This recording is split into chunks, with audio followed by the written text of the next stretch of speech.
Just so y'all know, we are recording this program. Our plan is to hopefully put it on YouTube channel later on.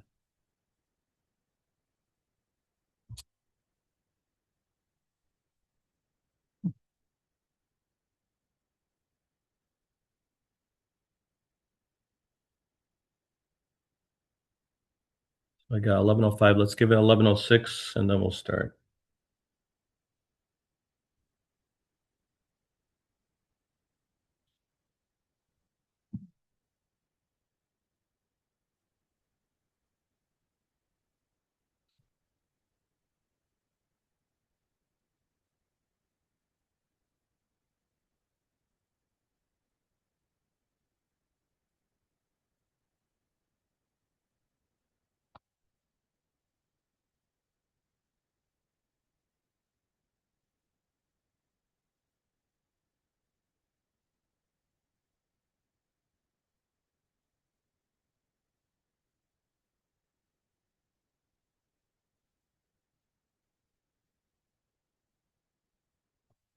Okay, so I got 11:06. I think, why don't we go ahead and start, Dr. Alia, if you're ready. Oh, you're muted.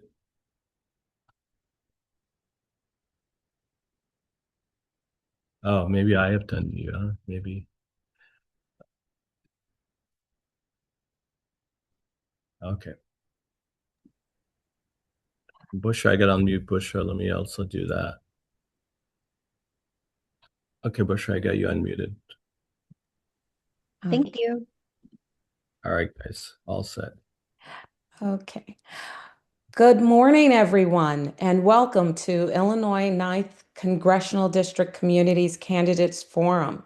My name is Dr. Alia Ammar, and I'm a member of the Black Muslim Leadership Council Fund, a social justice advocate, and a guest commentator for the Santita Jackson radio show. I will be serving as your moderator today. This forum is hosted by the Illinois Muslim Public Action Committee, the Illinois Muslim Action Network, and NIAMA, the Northern Illinois American Muslim Alliance.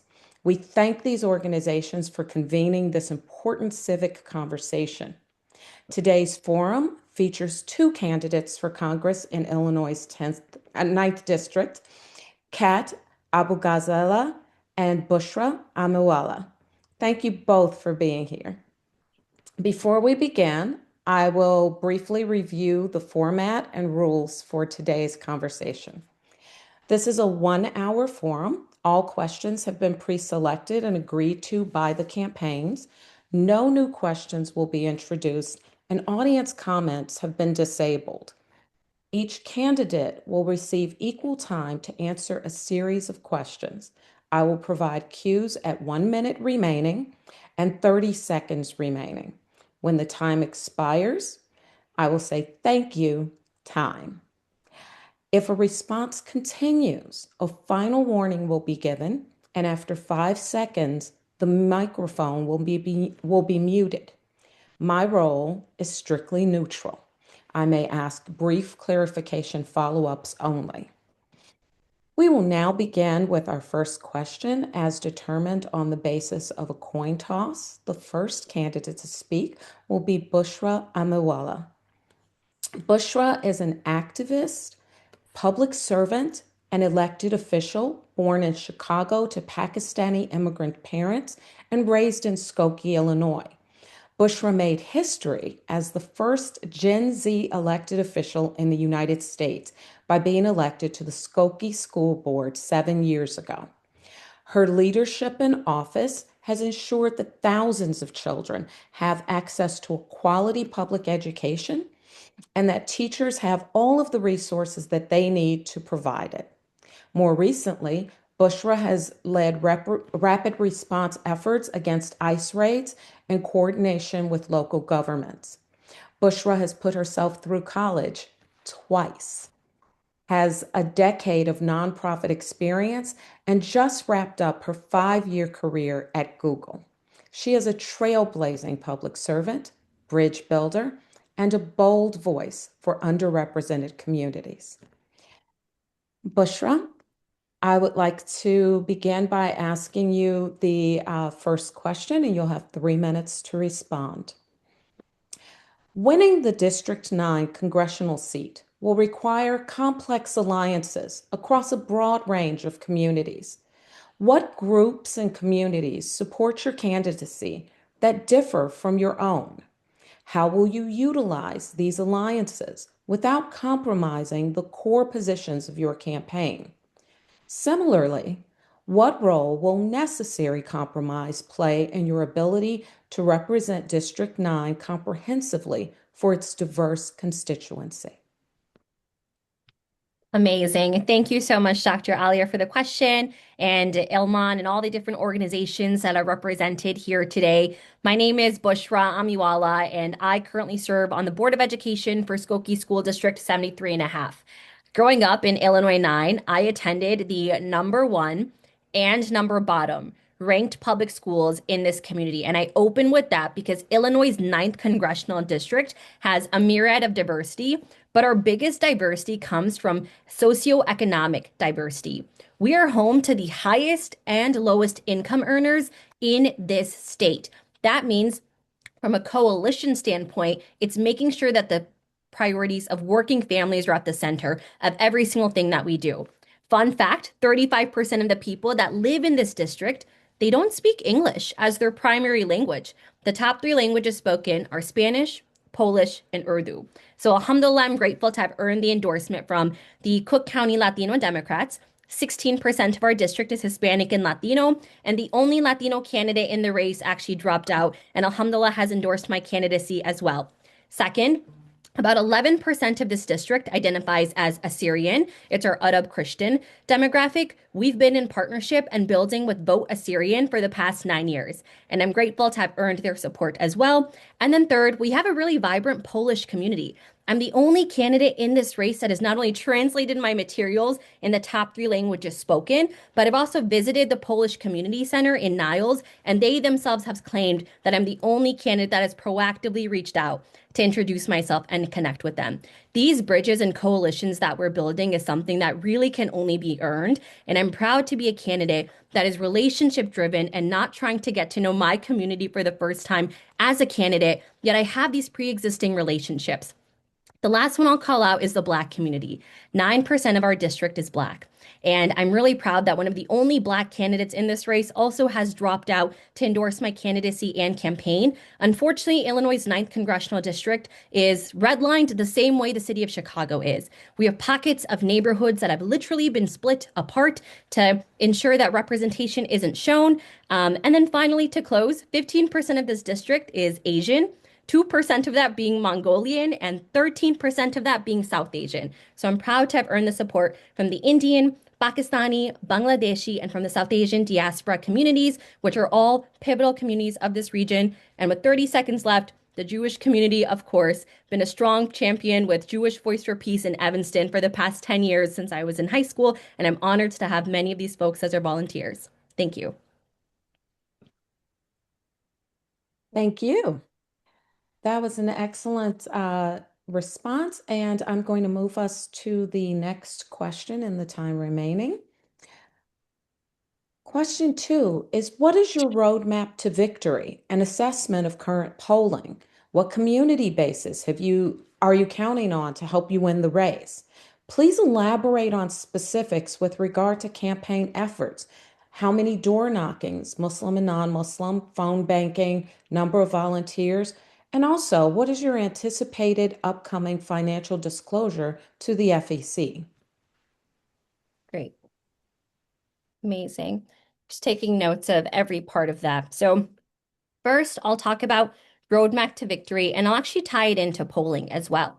What's really awesome about this district is that geographic preferences will make a significant difference on who ends up winning the vote. As the only candidate from Skokie and someone who's been a lifelong favorite of this community for a while, I'm really proud to have earned the Skokie vote and support. The voters that come from Skokie alone, by the way, could win me this election, just that number alone. And I'm proud to have had empirical evidence. So I actually ran in this congressional district at the Cook County level exclusively and won multiple precincts in Niles Township, which includes Evanston, Skokie, Lincolnwood, Niles, and Morton Grove. And mind you, for context, outperformed Daniel Biss when he was on the ballot that same time in 2018. So I'm really proud to have that proven track record and those data points to guide what that looks like. Everyone knows that polling 120 days before an election doesn't really mean as much, especially when we have pockets of geographic regions that we're banking on turning out for us. From a demographic standpoint, I'm also really proud that we will be turning out not only a lower voting age, so we know that 18 to 29-year-olds don't live in Illinois' 9th Congressional District. When you turn 18, you move away for college. When you turn 22, you don't really come back to this suburbia area to move back. But we will lower the average primary voting age by getting out my current electric, the middle-aged moms, to vote for us. And they really have been turning around the clock, doing what they have for us. Finally, when it comes to door knocking, we're the only campaign in this race that's been actively knocking doors since July. We focused on our 65 plus demographic. They're the folks that typically vote in non-presidential and non-democratic primary elections. That being said, they're also our snowbirds. They're the people that live in different communities between the months of October all the way to April. So there are mail-in ballot voters as well. As far as phone banking goes, we've actually approximately knocked on almost 10,000 doors since we've announced. From a phone banking standpoint, we've called almost 8,000 voters since we started our phone banking apparatus. From a volunteer standpoint, we've had almost 3,000 people sign up to volunteer. Obviously, as someone who's run a campaign before, that's not a real number to present to you all from a volunteer standpoint, but we have consistently have and touched almost 1,000 people that have come up as volunteers. That includes everyone that has hosted a meet and greet for us, which we've had almost 220 within the district at someone's home, living room, garage, backyard, and front yard. And then to close, since I have 30 seconds left, money raised. We've raised about $1 million, which is what will be showed, and most of our cash is on hand. We've already been outspent 700,000 to 1 on media. Yeah, we're really proud to be polling within the margin of error. It means our message resonates the most on the ground.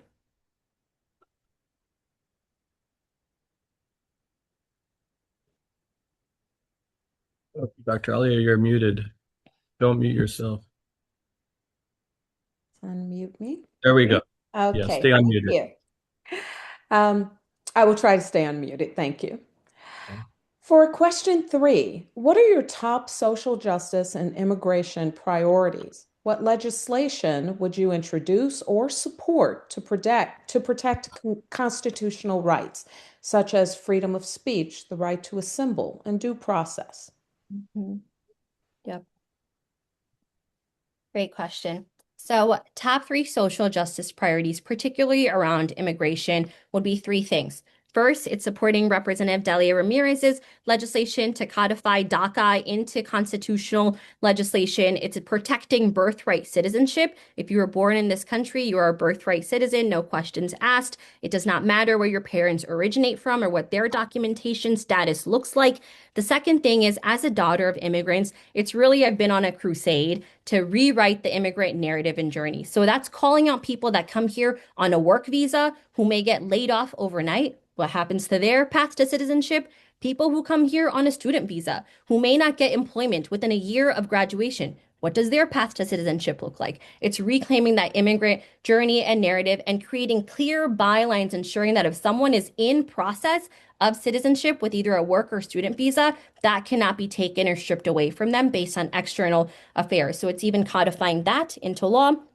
Second thing, from a freedom of speech standpoint, I'm really proud to have been a student at Northwestern University when encampments were taking in place, which was one of the most tried and true student-based expressions of freedom of speech back in 2024. Prior to that, as someone who's lived in this community, which, fun fact about Skokie, after World War II and the Holocaust that happens, kind of a geographic lesson for people who maybe haven't been to Skokie, Illinois. About 60% of the people that survived the Holocaust settled in what people call Israel today, and the other 20 to 30% came to Skokie, Illinois. So winning elections in this community, but also being one of the only elected officials from this region to co-sign the ceasefire letter within a week of October 7th is a track record that I'm proud of. It's seeing how elected officials acted in that mode that I think is the true litmus test.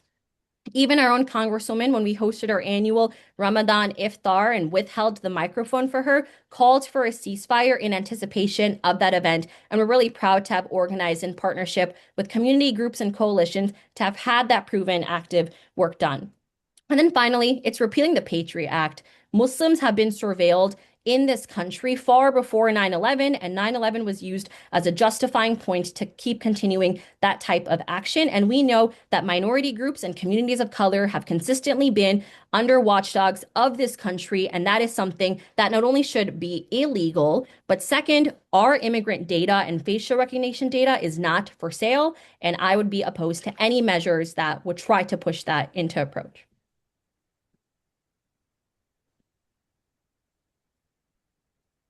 Oops. With some of the additional time that you have, how will success be measured? I'd like that as the follow-up question. How will success be measured on these goals?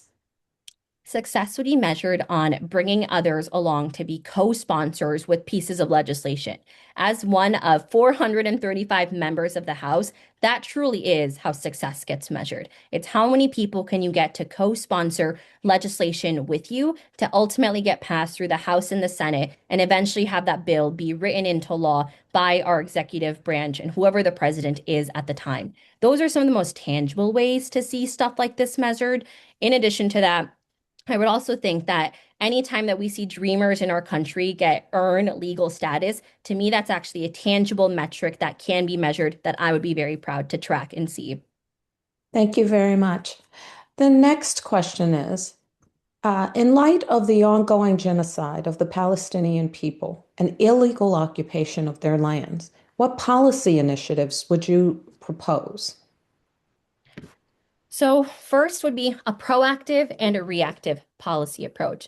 The genocide happening in Gaza is something that honestly really does pain me to my core. And the reason I defined Skokie earlier was that means I was taught history from McGraw-Hill textbooks.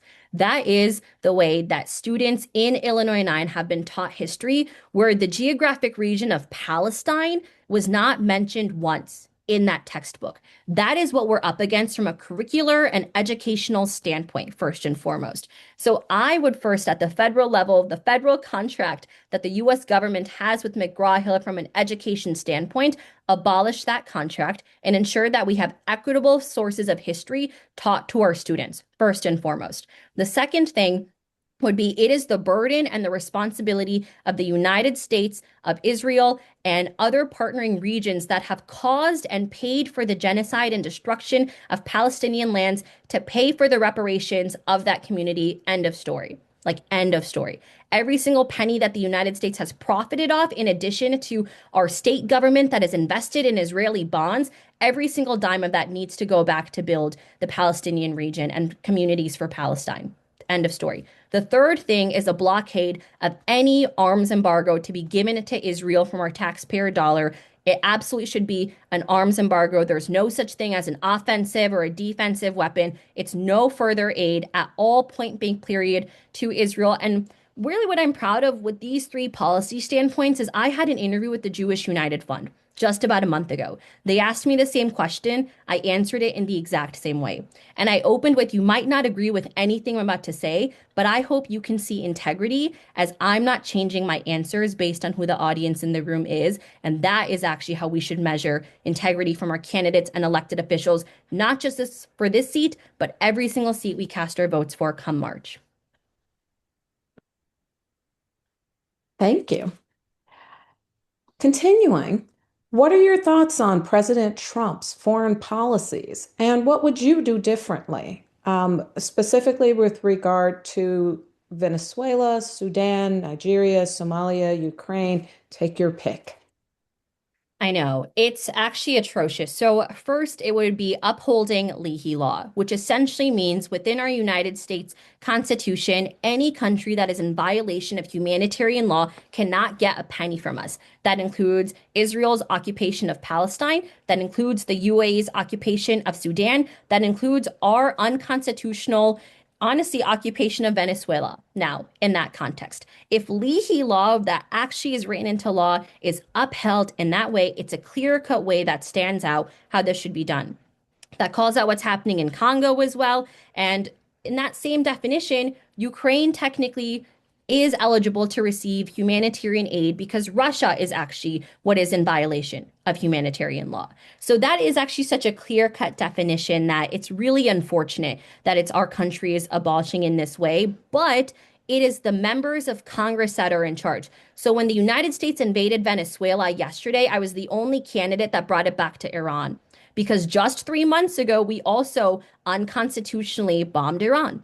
And it's something that, as members of the House, we can't just stop talking about. We can't suddenly get lost in the new news cycle and forget that this happened as well. These are all warrants and grounds of impeachment. And I will hashtag never forget.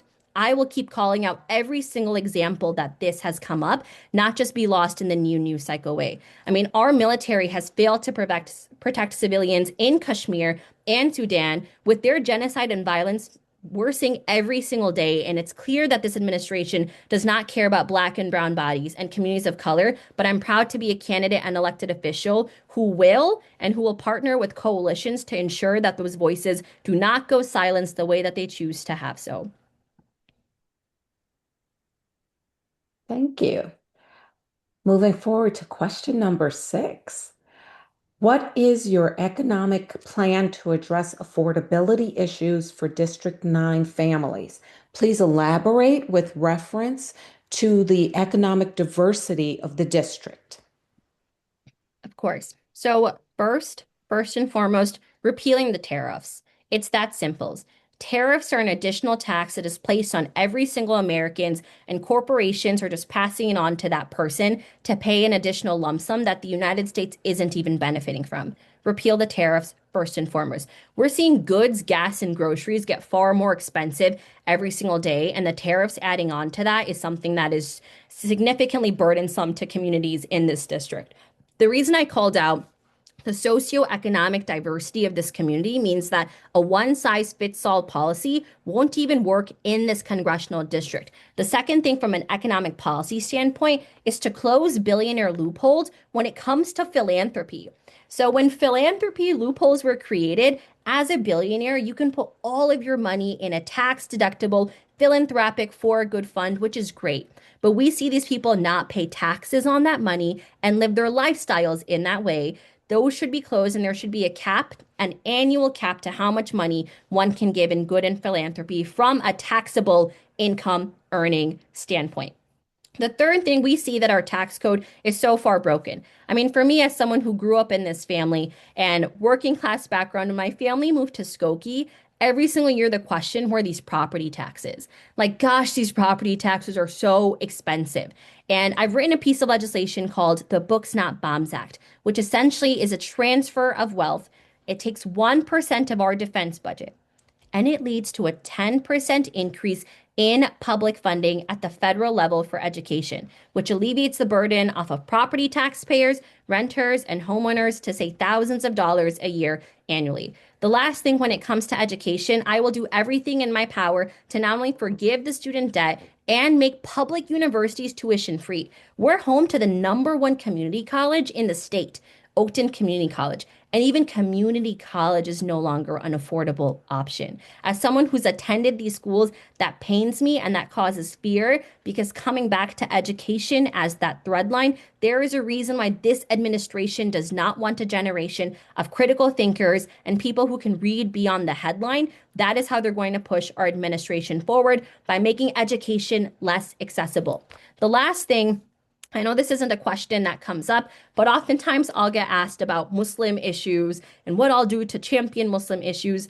What Muslims care about is not different than what every other American cares about. You want safe, communities, we want quality public schools, and we want to be able to afford everyday things with a little bit maybe money left over. So with the 30 seconds, I call out public university and tuition forgiveness because a lot of Muslims avoid riba. We avoid interest. And when we see the interest rates for even student loans, as an example, something like that is an attack at our community, the way it functions as well.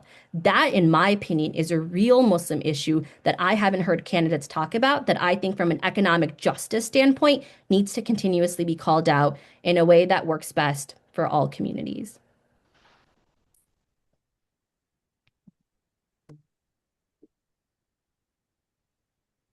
Dr. Alia, you're on mute. Let me bring you back on live.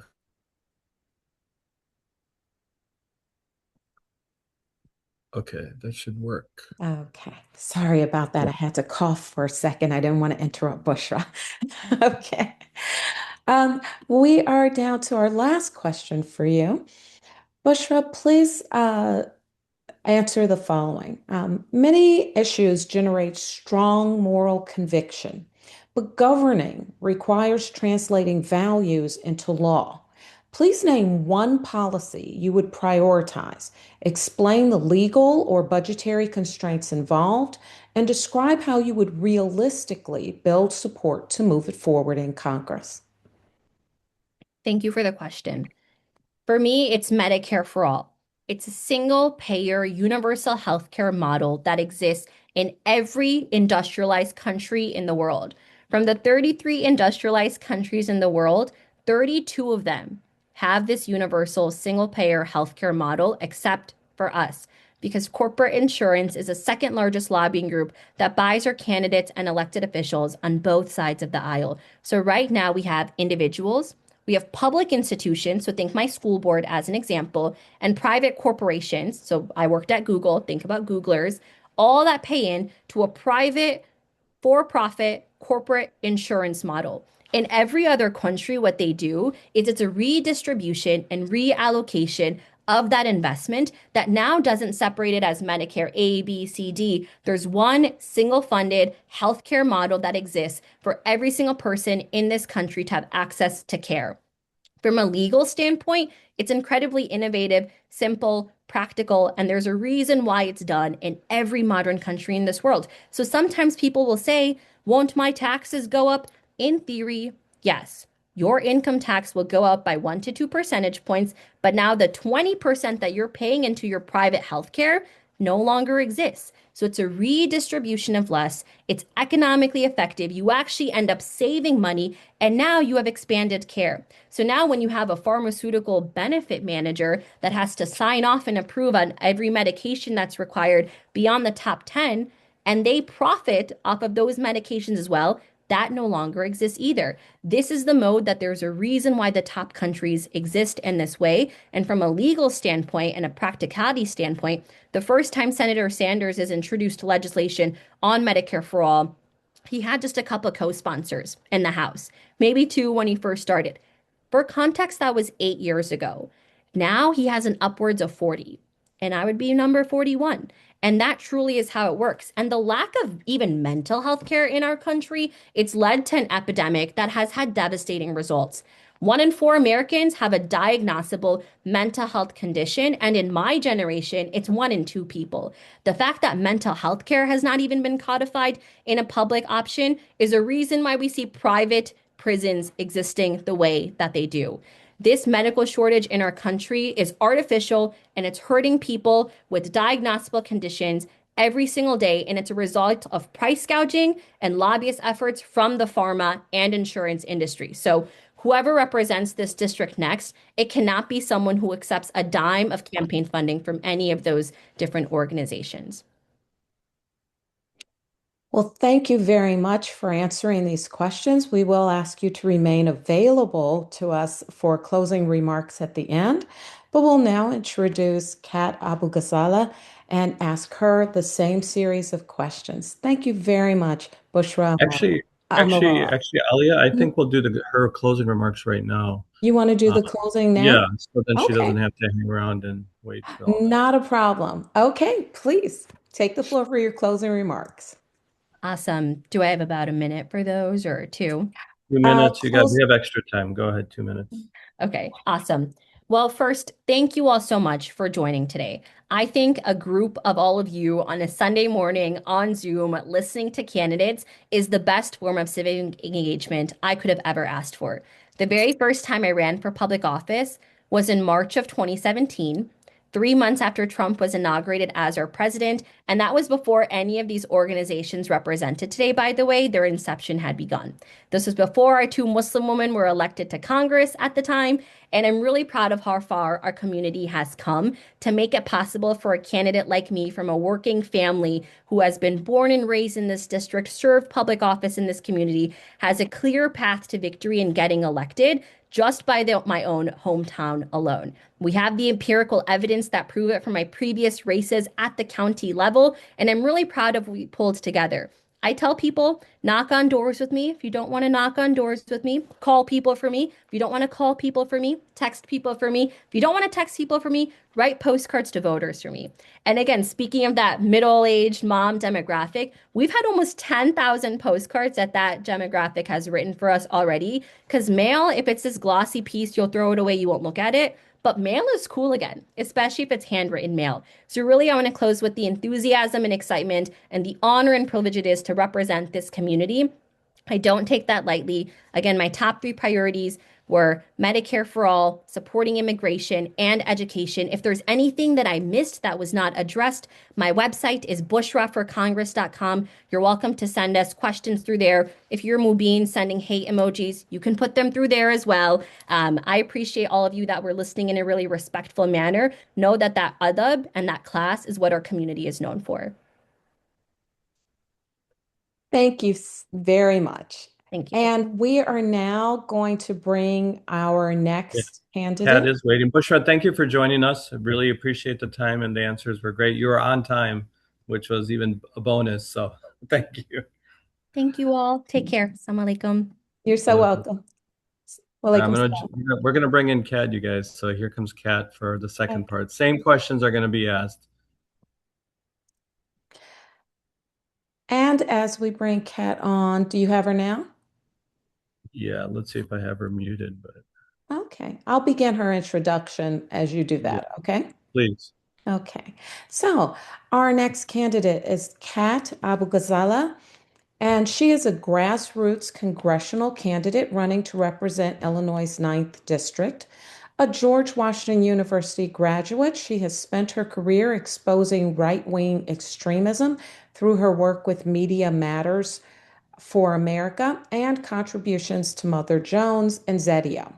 Her campaign is powered entirely by grassroots donors, raising more than $2.5 million with an average contribution of $31 and earning endorsements from Representative Ro Khanna, Peace Action, the Justice Coalition, If Not Now, and Sunrise Movement.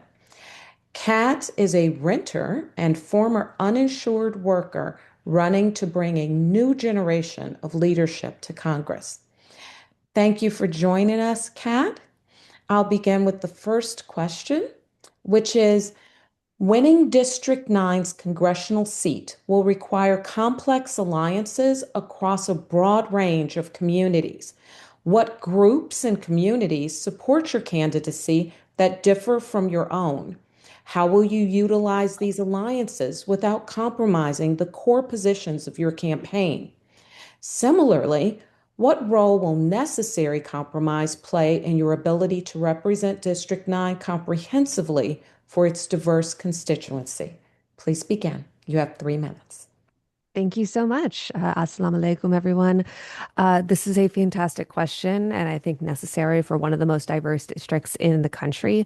I really pride our campaign on how we have taken diversity, not just in our staff, but in our approach to campaigning seriously. I've been endorsed by diverse coalitions, including the Justice Coalition, If Not Now, the Sunrise Movement, both nationally and in Chicago, and worked directly with our campaign approach of using mutual aid as a tool to reach voters while materially improving their lives with organizations all across the 9th District. We have focused on food banks, getting period products for people who can't afford them. Our office doubles as a mutual aid hub where many undocumented people come to our office to get what they need without fear of having ICE called on them. Additionally, we are focusing on trying to, in this last stretch of the campaign and continuing on, making sure that we have liaisons in specific communities. So that way we are really ensuring that we reach everyone's voice. We just hired Hasib Acha as our Muslim community liaison. And we are also focused on that idea of necessary compromise. To me, means ensuring that everyone gets what they need, but also standing for the values that I'm elected for. So, as a researcher and journalist covering the far right and covering white supremacy, I think too often we've seen, particularly Democrats, take bad faith arguments in good faith. I've been asked this a lot, especially from Republican voters, especially particularly in McHenry County, how you can represent everyone when there are so many different viewpoints. And so, my approach is to stand for the values that I'm elected for, and that is that everyone deserves a safe, happy life, everyone deserves equal rights, and everyone deserves to afford housing, groceries, and healthcare, but also ensuring that our constituent services office makes sure that everyone has what they need as well. We want to use that funding to create a public service campaign to ensure that people know constituent services exist, while also including a chat feature to make it the most accessible office in the country. We want to keep on Representative Jan Schakowsky's staff for their constituent services. It's known as one of the best offices for constituent services in the country, while also updating it for 2025. And if you're looking at our campaign office and how we are approaching constituent services even before the election and the positive change we're making before election day, you know that you can trust me that if your social security check doesn't come in, we will make sure that you get it. Or if your cousin is taken by ICE, we will make sure that we locate them, get them a lawyer, and bring them home. Okay.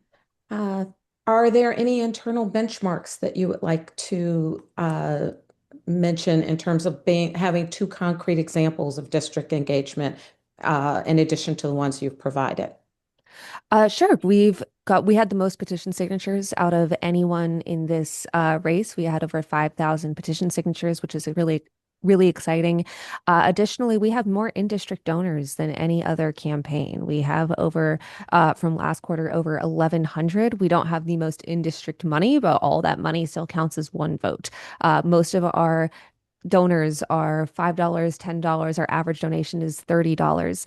And so, we have the most in-district donors, and we also have the most volunteers. We have more than, I believe, 10,000 volunteer signups on our website right now, with I believe our specific number is over 3K locally. We have over 4,000 people in our Discord, which is where we mobilize. It's a really great place for young people online. And additionally, we've raised over $1.1 million in the last quarter, over 2.5 million overall. Fantastic. I'm going to use that as a segue into our next question, so you'll be able to continue to elaborate. What is your roadmap to victory and assessment of current polling? What community bases are you counting on to help you win the race? Please elaborate on specifics with regard to campaign efforts. How many door knockings, Muslims, non-Muslims, phone banking, a number of volunteers. Also, what is your anticipated upcoming financial disclosure to FEC? Amazing. Yeah, we have knocked thousands of doors. We've made almost 130,000 calls just over the past few weeks. Like I said, with our petitions, we had over 5,000 signatures, and we were I believe, the only campaign to get a challenge and surmounted that easily. Our volunteers, we have really engaged in a unique way, I think. With those thousands of volunteers, we focused on that mutual aid aspect, which has brought people in because people feel helpless in the face of fascism. So when we give them an opportunity to do park and beach cleanups. We've done dozens of events like that specifically, or helping organize our mutual aid shelves or doing food drives. People come out and help. And as for our FEC reports, we have raised over $1.1 million in the last quarter. We are the only campaign to get the vast majority, not 51%, but about 75% of our money from small dollar donations. And overall, we've raised over 2.5 million. We've conducted some of our own internal tracking polls through the first part of this campaign, and those have been aligned with almost every other poll that have been released, including an independent poll, which shows me tied for first with Mayor Daniel Biss. We are really focused, like I said, on that diverse coalition building. I think that one thing we saw in 2024 is the Democratic Party. You know, as a Palestinian person, I specifically felt this, and I'm sure many of y'all felt in the Muslim community, South Asian community, and Arab community as well. They thought that they could win without us. And I think that it's really important to show that we don't just win with this coalition, we win because of it. In a 17-way race, every single vote counts, but also it's important to make sure that everyone feels represented. So we are winning. Our roadmap to victory is grassroots power. We had the most volunteers to knock doors. We are the first campaign on television. We've already have ads on streaming and on TV. We are releasing a new ad very soon, which is exciting. We are making sure that we're reaching out to every community with local papers starting next week, I believe. And I also have been practicing 7 different languages with varying pronunciations, really trying to get it down to make sure that we're reaching as many communities as possible. With the resources we have specifically in our volunteer base, I have no doubt that we can knock as many doors as we need to and call as many people as possible. Excellent. What are your top social justice and immigration priorities, and what legislation would you introduce to support to protect constitutional rights, such as freedom of speech, right to assemble, due process? Uh, As some of y'all might know, I'm currently under federal indictment for protesting ICE. Essentially, it has been alleged that I am in a conspiracy because I was in the same area as other people who I've never met protesting ICE and standing up for our neighbors, just exercising our First Amendment rights. I think right now, Democrats across the country that are unwilling to look at abolishing ICE as not just a legitimate strategy, but a moral imperative, and also one of the most pressing social justice issues, not just an immigration issue, but social justice issues. I think those people are missing the mark. Day one, no matter how realistic it might be, I want to introduce legislation to abolish ICE. And I think it's really important that in my line of work, I believe that anyone with power, privilege, or platform needs to use it, which is part of the reason that while I would have been protesting, no matter if I was running or not, I've tried to use my platform to pressure others to come out and be more aggressive with ICE. And I've been thrilled as other candidates, even in my race, have come out to join us. But I think it's really important that representatives lead that charge. In terms of legislation regarding ICE specifically, that I think we can realistically get through in this administration, I think that we can limit Customs and Border Protection their jurisdiction from right now. It's 100 miles from any international border, and that includes international airports. So pretty much every city and every population center in the US is under that jurisdiction. I don't think they need 100 miles. I think we can limit that to 5 or 10 miles, especially as many Republicans have people in their communities that are being terrorized by ICE. And under the idea of small government, I think that is legislation that we can move forward. Additionally, we need to protect First Amendment rights. We need to protect the right to organize. We need to pass the PRO Act and also re-recognize any of the federal unions that have been de-recognized by this administration. And I also want to focus on the advocacy for reparations, and not just for the African American community, which is so important, but also for the global South in general. This also includes ensuring that people that have been denied visas because of where they're from or what they worship, that their visas are once again reinstituted, and also ensuring that clean energy and any of the damage we have done through our bombing and terror campaigns around the world are instituted with our money. We need to spend more money on humane foreign policy and not just random bombing, which seems to be really in vogue right now. Finally, I think that we need to have a strong resistance to Trump, and that means introducing articles of impeachment right now. It means that we need to be expanding our freedoms and not limiting them. And we need to also recognize that in this diverse district, where 27% of it is foreign born, even more of it is first gen, that we are protecting these people and ensuring that demographic info, especially in the census, including a MENA option, for instance, is instituted ASAP. In light of the ongoing genocide of Palestinian people and the illegal occupation of their lands, what policy initiatives would you propose? I am one of these people. My grandparents were Nakba survivors. My father was born stateless. I have been involved in pro-Palestine activism for my entire life. In fifth grade, I wasn't allowed to go to recess because I corrected my teacher on settlements in the West Bank. In college, I advocated for divestment from Israel. And, last year at the DNC, I was sleeping on the concrete with, the uncommitted movement when they wouldn't allow a Palestinian American speaker to speak on stage and endorse Kamala Harris. I think my entire life, I haven't seen people care about us so much or for so long. And it's a shame that it took the murder of tens of thousands of civilians to bring the world to this point. But we are here. I think that what we need to focus on is the institution of a Palestinian state, recognizing it, as I believe 81% of the world does. It's impossible to advocate for any sort of solution if both parties aren't on equal footing. We need to stop selling any weapons to Israel and just obey our own laws with Leahy laws. We also need to ensure that we are instituting reparations. This means rebuilding Gaza. This means that we are actually trying to make right for the destruction that we've done. And we also need to ensure that we use our power as the United States not to dictate the future of the Palestinian people, but use the pressure that we do have to make sure that West Bank settlements are not just stopped, but that land is ceded back to the people who originally owned it. We need to have right of return policies, and there are many different approaches for doing this, but it is absolutely essential if we want any sort of peace in the region. Finally, I think that we need to have better education about Palestine in our schools and in our society as a whole, covering the media. I got laid off when Elon Musk sued us in May 2024, and I was terrified if I'd ever be able to find a job as an outspoken Palestinian person. Luckily, Mehdi Hassan reached out. He had just started Zateo News and brought me on, but that would not have been a possibility, say, 5 years ago.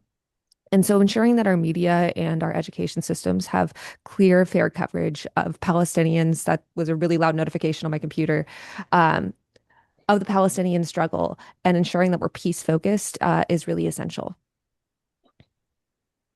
Excellent. What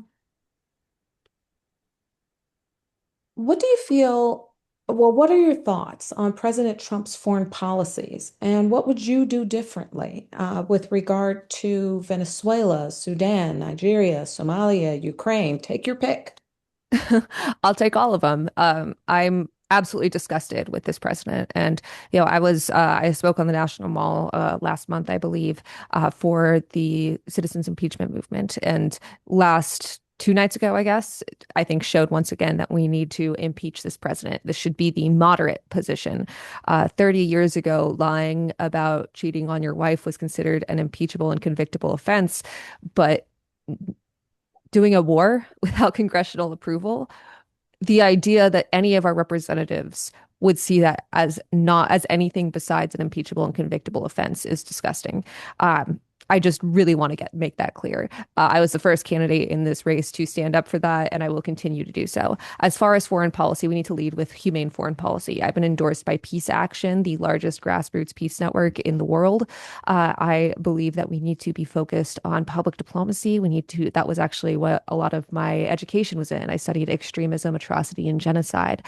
And public diplomacy consistently has better outcomes than whatever the hell this administration is doing, randomly bombing brown and black people for oil and for racism.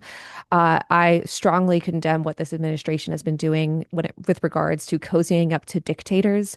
These are patterns that I and my colleagues saw for years. We warned the Democratic Party about the threat of Orban, about Trump cozying up to Putin, and they didn't listen. But we're seeing this right now.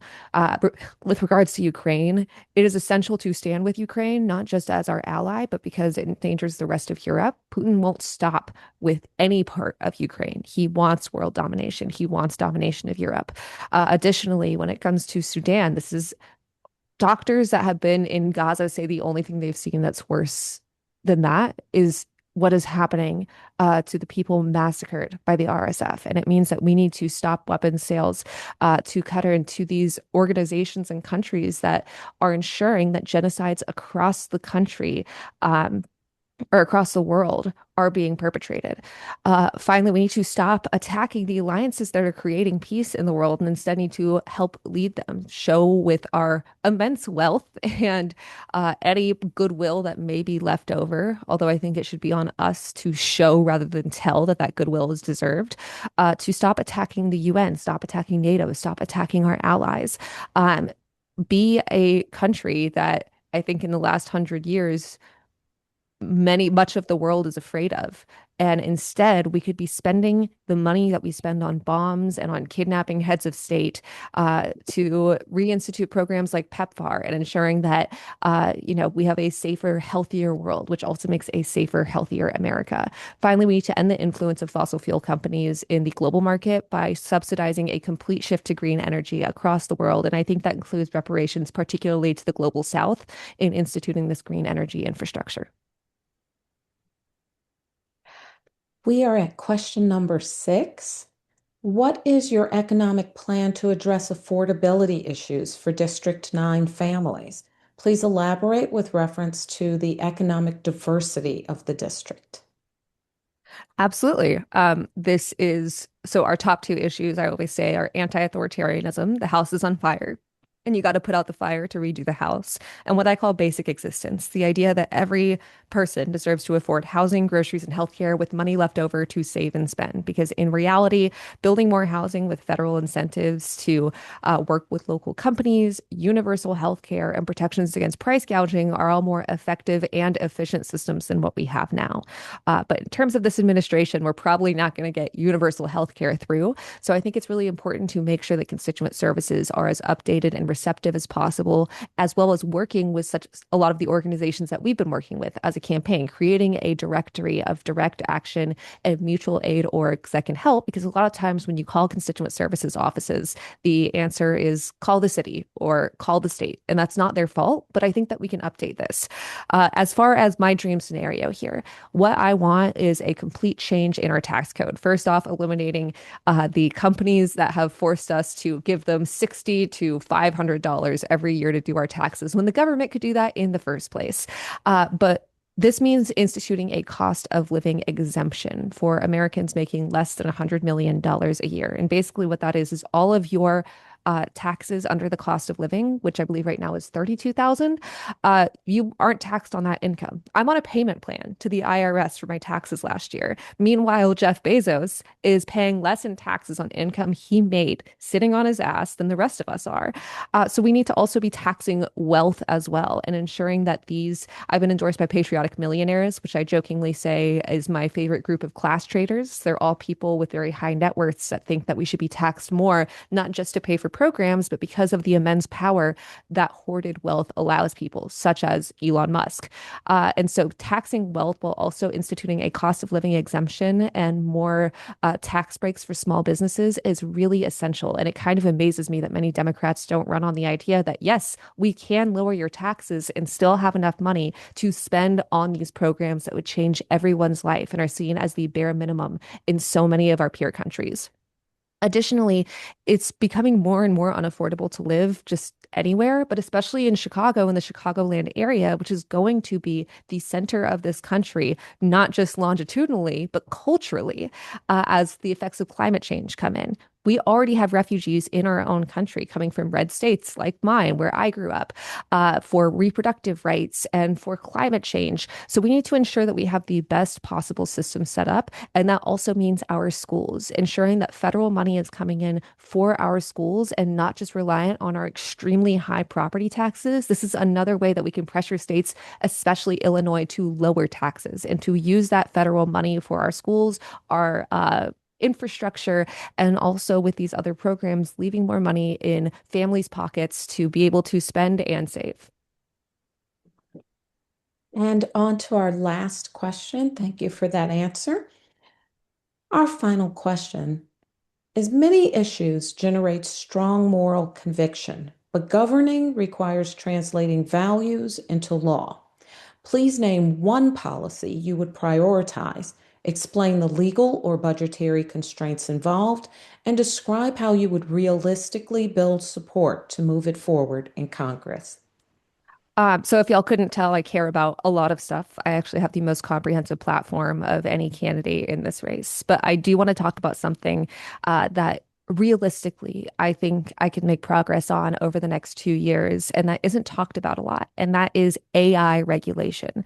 Right now, AI is being essentially allowed to function without any sort of guardrails. And what this has resulted in is our schools being targeted, our children being used as uh, lab rats for systems that raise suicide rates among the entire population, that induce AI psychosis, and that have been proven over and over again to not be effective teaching models. We could be putting this money instead into actual teachers. But additionally, just in the world as a whole with AI, we are seeing the rise of misinformation. We are seeing the environmental impacts that data centers have as they leach our water and raise energy costs for people across America. And we need to have accountability in these spheres. Like, look, AI can have its uses. We are seeing a lot of that in how it is able to target specific type of cancers. But even then, we need more research that has been cut in terms of how this program can be used to identify cancers in brown and black people, which it's notoriously horrible at recognizing. So what if elected, I will prioritize passing legislation that enacts strict controls on artificial intelligence. And the reason I think this is realistic is when Trump passed his big beautiful bill or whatever he wants to call it, one of the only things that Republicans pushed against was the idea that states were not allowed to regulate AI for 10 years. I have spent way too much time covering the far right, and lots of this is a grift for them to control narratives and use already racist systems to perpetuate racism and lack of accountability. So I think that in Congress, enacting these restrictions, and specifically in the budgetary way of we are saving money by ensuring that these companies are paying reparations to communities that are being hurt by their systems, but also ensuring that we have the research to go into them to make sure that they are being used properly and can be a tool like anything else. We can get Republicans on board. And there's also the foreign policy aspect of this. And this is really scary, but AI can be used to create bioweapons. CRISPR, which originally you could only get access to if you had like 10 years studying, viruses and molecular biology. Pretty much anyone can access it with enough money, and AI can be used to create bioweapons. This is another reason that we need more regulation on AI and the access that people not just have to it, but the way that it's allowed to function. And genuinely, we are seeing across the country so many communities, so many families being devastated by the isolation that comes with AI, so many educational systems that are being put in jeopardy because of lack of regulation. And this concept that a machine that is trained on what we can do is somehow omnipotent and gets to have all the fun in creating art and studying things. This idea that that just has to be the truth going forward, I don't believe in that. This is something I feel very passionate about. And do you know how many federal regulations there are about AI right now? Zero. So we have to wake up, we have to do it now, and I want to lead that charge. Thank you. Thank you very much for answering these questions so comprehensively. I would now like to offer you an opportunity to provide your closing statement to the audience. Absolutely. I really appreciate all of you coming to, listen to what we have to say and being involved in our political process right now. This is a very exciting campaign. I was the first to jump in. I was the only one to jump in before Representative Jan Schakowsky announced her retirement. And I couldn't imagine and also couldn't be more thrilled that we have the most competitive congressional primary in the country. When I started this campaign, I told people to watch what I do, don't listen to what I say. And I think what we've done here is built a grassroots campaign that is prioritizing the people first and using our platform to do things in a different way and actually do them differently. But I also know that lots of people have questions, and I believe in radical transparency. So we are going to drop our email in the chat, hello@catforillinois.com. And if you would like to set up any time to talk or ask about any questions, any reservations you have. I used to cover Nazis for a living. It is impossible to offend me. I just want to encourage you to please reach out. We can do it over Zoom. We can grab a coffee, whatever you'd like to do. And if you're interested in trying some of my baklava at that coffee, I can bring it. It is delicious, and it is the one thing I am willing to brag about nonstop. Thank you, Kat Abughazaleh. It has been a pleasure to host this forum, and we appreciate your participation.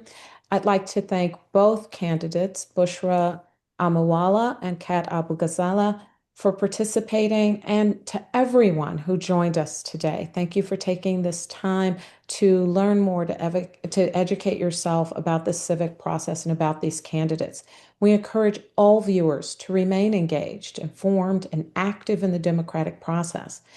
On behalf of the Illinois Muslim Political Action Committee, the Illinois Muslim Action Network, and the Northern Illinois American Muslim Alliance, thank you for being a part of this forum. This concludes today's program. Assalamu alaikum. Thank you, everyone. Have a good day.